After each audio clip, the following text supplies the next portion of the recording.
పదార్థములన్నిటిలో భాగమీయవలెను. ఎవరికెవరు ఇవ్వాలంట? మలాకి గ్రంథంలో అంటాడు, నా మందిరపు నిధిలోనికి 10వ భాగము ప్రతిష్టాపనలు 10వ భాగంలో తీసుకొచ్చి నన్ను అడుగుడు నేను విధిస్తానంటున్నాడు. అయితే క్రొత్త నిబంధన గ్రంథంలో అపోస్తలుడైన పౌలు గారు చెప్తున్న మాట ఏమిటంటే, వాక్యోపదేశము పొందువాడు ఉపదేశించువానికి మంచి పదార్థములన్నిటిలో నుండి భాగం ఇవ్వాలి. ఎవరికి ఇవ్వాలి? ఎప్పుడన్నా అర్థం కాలే?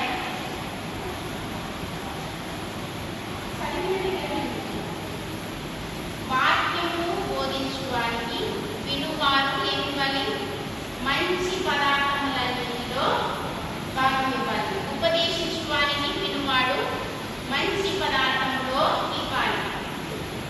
మంచి పదార్థంలో మనం ఇస్తున్నామా లేదా అన్నది కొన్ని విషయాలను ఈ రాత్రికాల సమయంలో ధ్యానం చేసినట్లయితే ఈ వాక్యం అందరూ ఎన్నోసార్లు విని ఉండవచ్చు.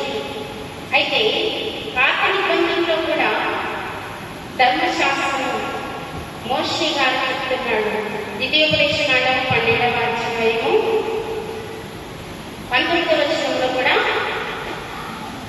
ఒక మాట చెప్పబడుతుందని ఒకసారి తీసిన వారు చెప్పండి గట్టిగా. నీ దేశములో ఉన్న నీ దినములన్నిటినీ లేవీయులను విడవకూడదు సుమి అంటున్నాడు. చాలు. ధర్మశాస్త్రంలో కూడా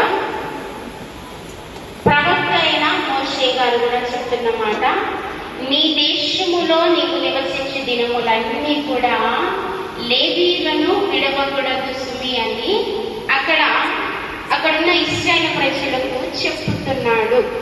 లేవీయులు అంటే యాజకులు, యాజకులు అంటే దేవుని పని చేయువారు.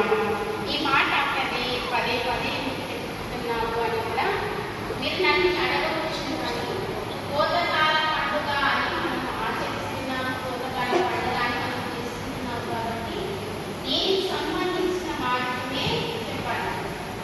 మీరు చెప్పింది మీ కొరకే కదా అని ఆలోచించాలి. మా కొరకే మీరు అనుకున్నా అనుకోకపోయినా ఇది మా కొరకే. నాకే కాదు, ప్రతి సంఘంలో ఉన్న సేవకుల కొరకే ఈ పండుగ. అందుకే కదా, అందుకే ఈ పండుగను ధర్మశాస్త్రంలో చెప్తున్నారు.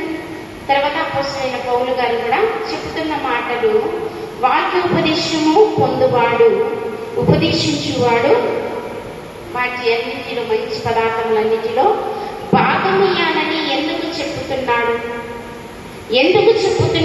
అంటే హోషేయ గ్రంథం 8వ అధ్యాయంలో చెప్తున్నాడు. చూడండి ఒకసారి. హోషేయ గ్రంథం 8వ అధ్యాయం 7వ వచనం.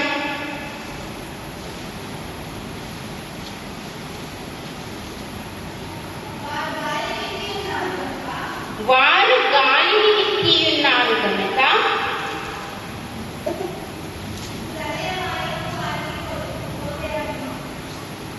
ప్రళయ వాయువు. మరొకసారి చదువు. వారు గాలిని ఎత్తి ఉన్నారు కనుక ప్రళయ వాయువు పంట ఎత్తినది, అది పంటకు వచ్చిన ఎడల అన్నిలు దాని తినివేతురనే మాట హోషేయ గ్రంథంలో సెలవిస్తున్నాడు. ప్రతి ఒక్కరు కూడా మనము విత్తుచున్నాము, పంటను చూస్తున్నాము, ఆ పంట మన కష్టానికి తగినట్టుగా ప్రతిఫలం కలగడం లేదు, మన కష్టానికి తగినట్టుగా ప్రతిఫలం ఇవ్వడం లేదు, దొరకడం లేదు అంటే ఏమంటున్నాడు హోషేయ గారు అంటే, గాలిని విత్తి ఉన్నారు గనక ప్రళయ వాయువు వారికి కోత యవ్వు అనే మాట ఇక్కడ ఉంది. అంటే మనము మంచి ప్రవర్తన కలిగి, మంచి ఆలోచన విధానంలో కలిగి, మన యొక్క ఆలోచన విధానంలో ఏ విధంగా ఉంటే ఆ పంటనే మనం చూస్తాము. కానీ మనం కాదు. నీవు 100 రూపాయలు ఇచ్చి నీవు 100 విత్తనాలు వేసి 10 విత్తనాలు వచ్చినాయి అంటే అది లోపము నీలో ఉంటుంది కానీ నీవు వేసిన భూమిలో ఉండదు. నీవు వేసిన భూమిలో లోపం ఎంత మాత్రము కూడా ఉండదు. కానీ నువ్వు వేసిన విత్తనములలోనే నీవు వేసిన నీ మనసులోనే ఆ లోపము ఉంటుంది. అది మనము గమనించాం. భూమికి ఎరువులు వేస్తాము, మందులు కొడతాము, సేద్యము చేస్తాము, కలుపు తీస్తాము, ప్రతిదీ కూడా భూమికి సమకూరుస్తాము. కానీ ఏమి తక్కువైతుంది? వర్షమన్న తక్కువైతుంది, లేకపోతే వర్షమన్న ఎక్కువైపోతుంది, మందన్న ఎక్కువైతుంది. ఏదో ఒకటి లోపము వస్తుంది, ఏదో ఒకటి లోపము వస్తుంది. దాన్ని సరిచేయడానికి మన చేతులు ఏమైనా ఉంది అంటే ఉండదు. ఎందుకు ఉండదు? మనము ఏమి విత్తుతున్నాము? గాలిని విత్తి ఉన్నారు గనక ప్రళయ వాయువు వానికి ఓదయగును. ఇక్కడ ప్రకృతిని గురించి కూడా మనకు బయలుపడుతుంది. ప్రళయ వాయువు అంటే ప్రకృతి వస్తుంది అనేది ఇక్కడ కనబడుతుంది.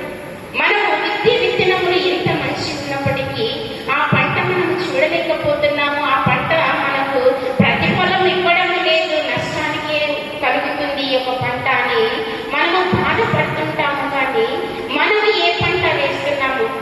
గాలిని అనే పంటను విత్తుచున్నాము.